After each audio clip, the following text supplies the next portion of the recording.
Let us start the second half of hostilities on this midweek Thursday special, and we are still live from Las Piñas as we bring you our fourth game today, featuring action from the 18 under of the North Division, as one team still searching for its first win in as many games battle it out against a team wanting to start young to open this season.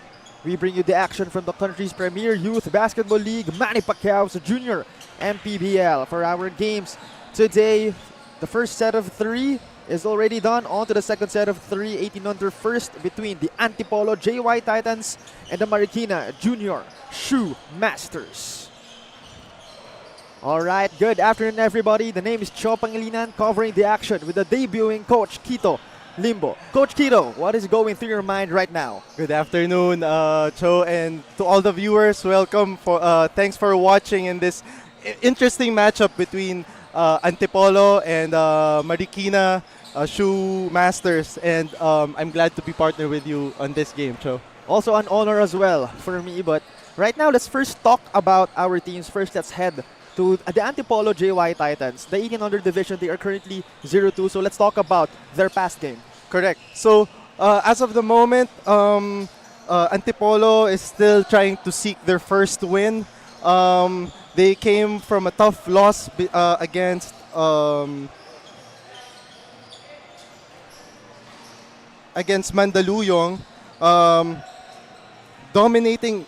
Basically, they were out-rebounded by Mandaluyong in the rebounding department with 49 rebounds by Mandaluyong and just 29 points by Antipolo. And for their points in the paint, because they got a lot of rebounds and offensive rebounds, the Mandaluyong got 50 points comparing to 36 points against Antipolo.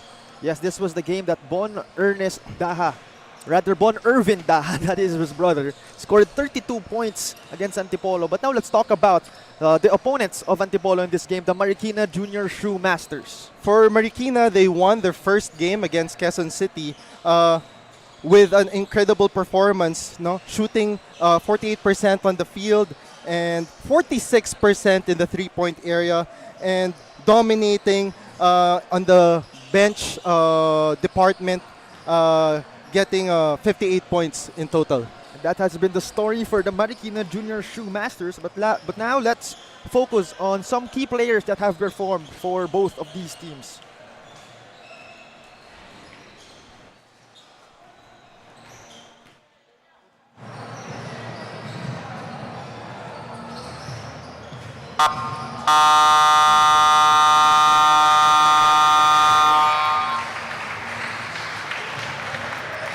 Good afternoon, basketball fans of Junior MPBL, and welcome to Banana Court, Las Piñas City.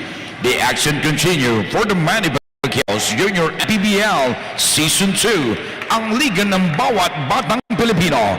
It's time for your Antipolo JY Titans versus Marikina Junior Shoemasters.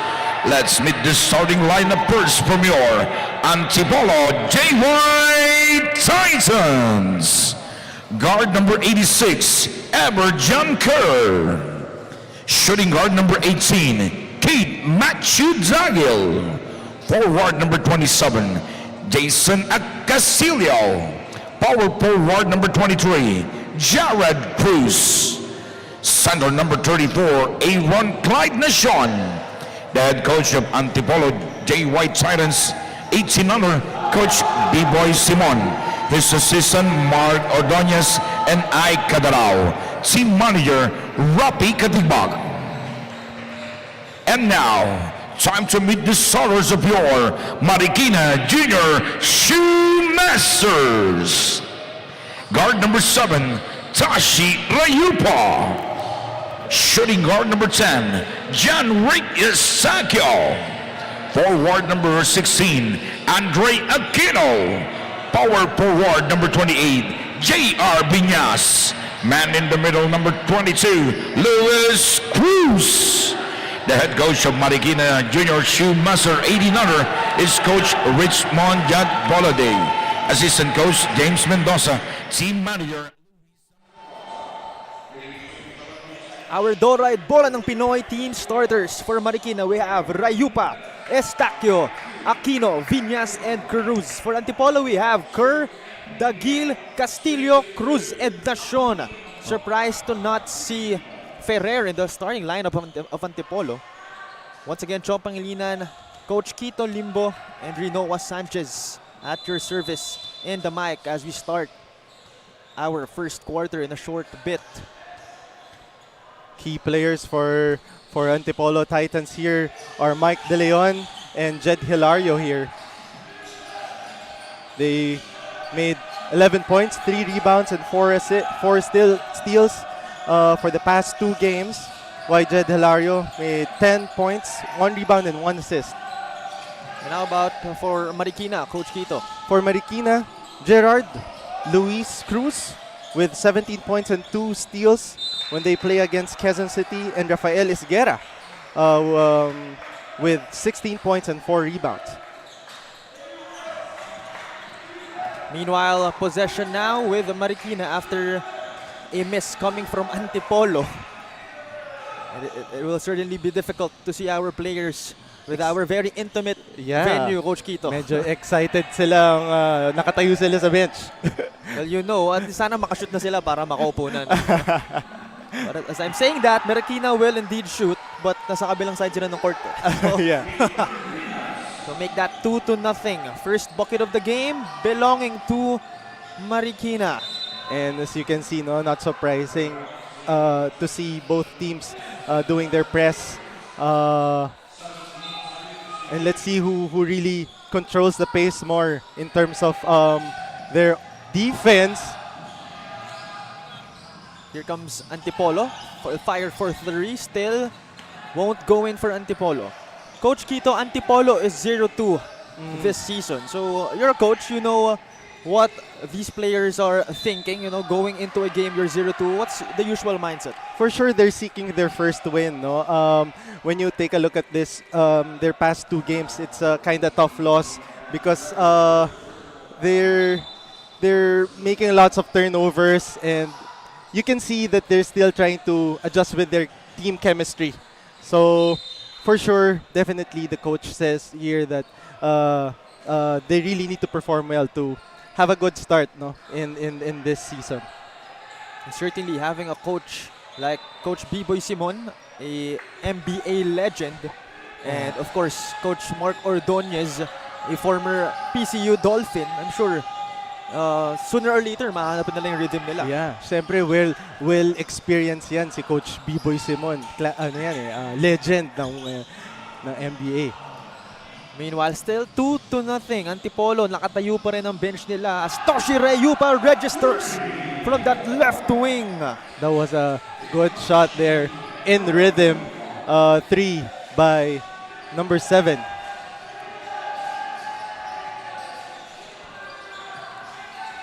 Here comes Antipolo. They have possession still. No bucket for them so far. Great drop pass first. Bucket of the game for Antipolo. Good dropout pass there. Courtesy of number 27. That is Jason Castillo. Yeah. Ayun, umupo na sila. Yes, we can finally see. Yeah. Again, we are live here in Banana Court, Las Piñas City. Very intimate venue as that's Piñas scoring 2 points, make that a 5-point lead for Marikina so far. And that basket came from a pick and roll situation. Nabasa nila na maigi for them to complete the basket. It looks like a timeout will be called right here. Called by Coach B-Boy Simon. We shall be right back after this Nature Spring timeout.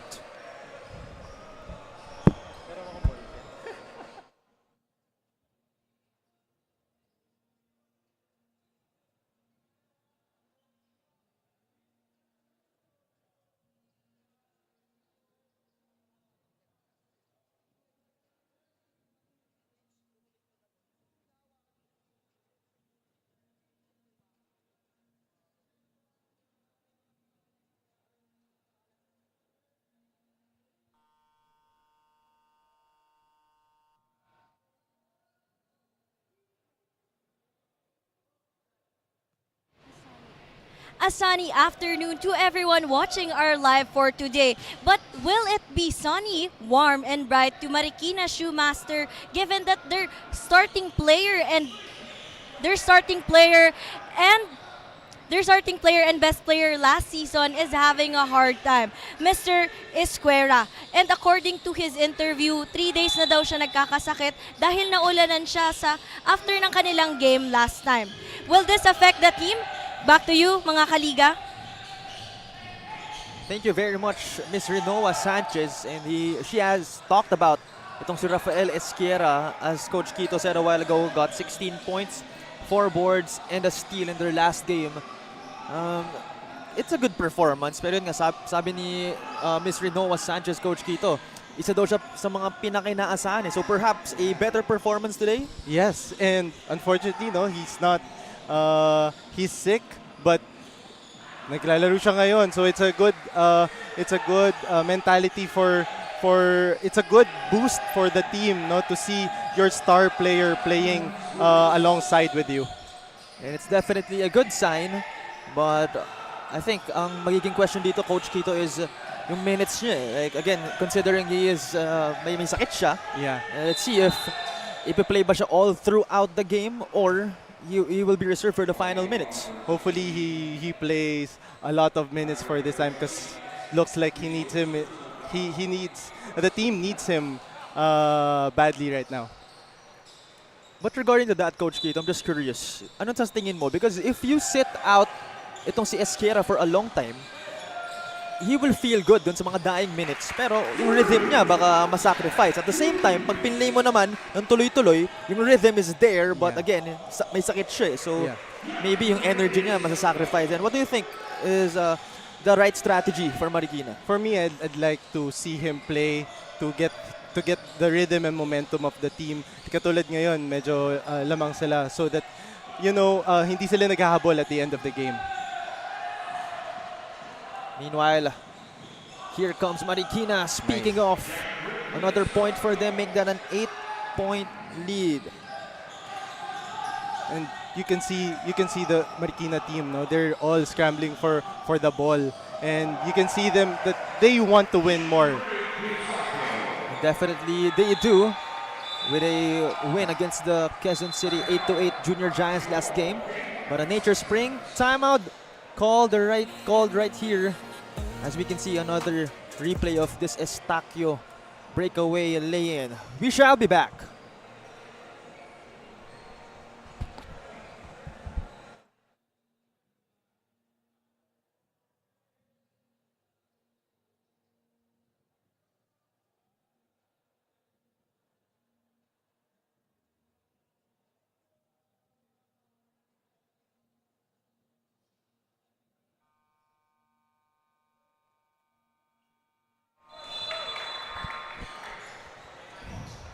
We resume the action right here.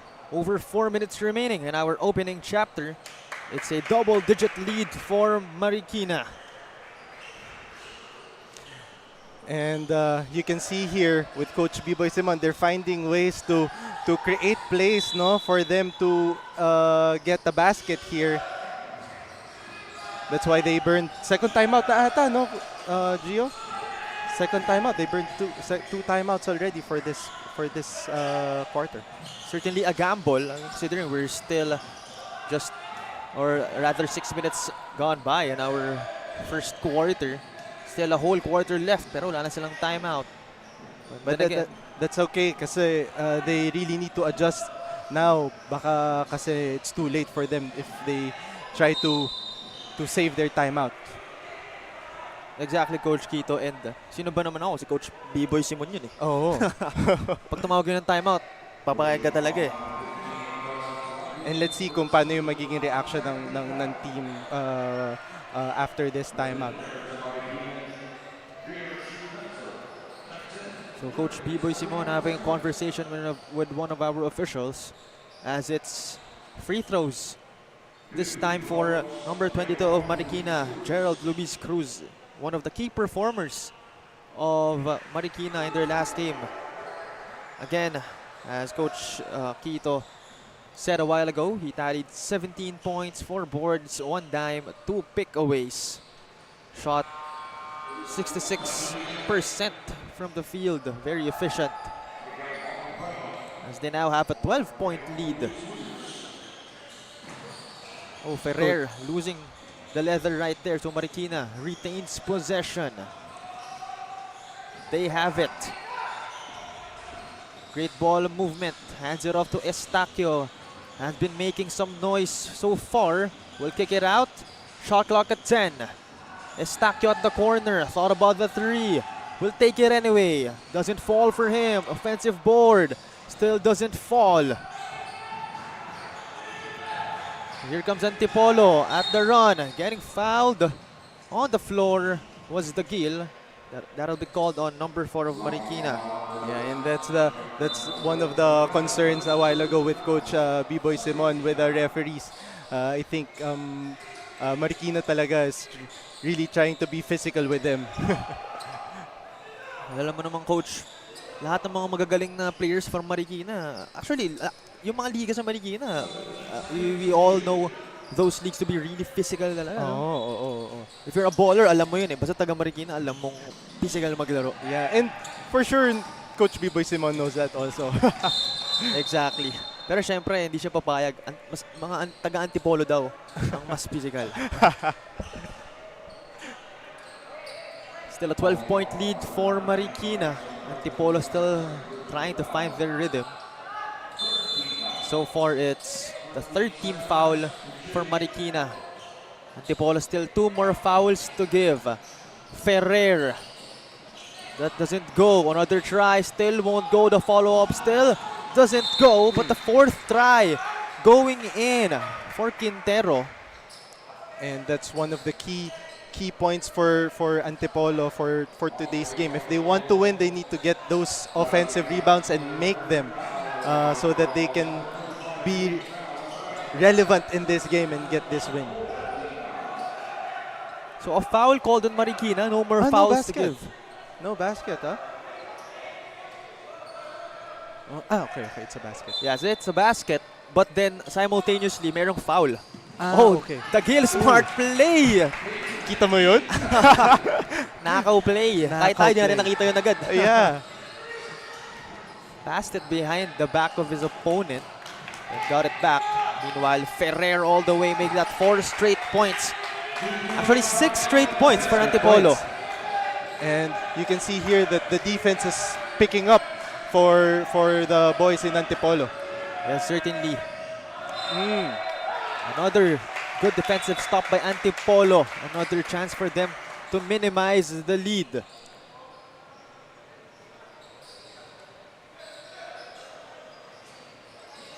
So it's just a 6-point lead for Marikina.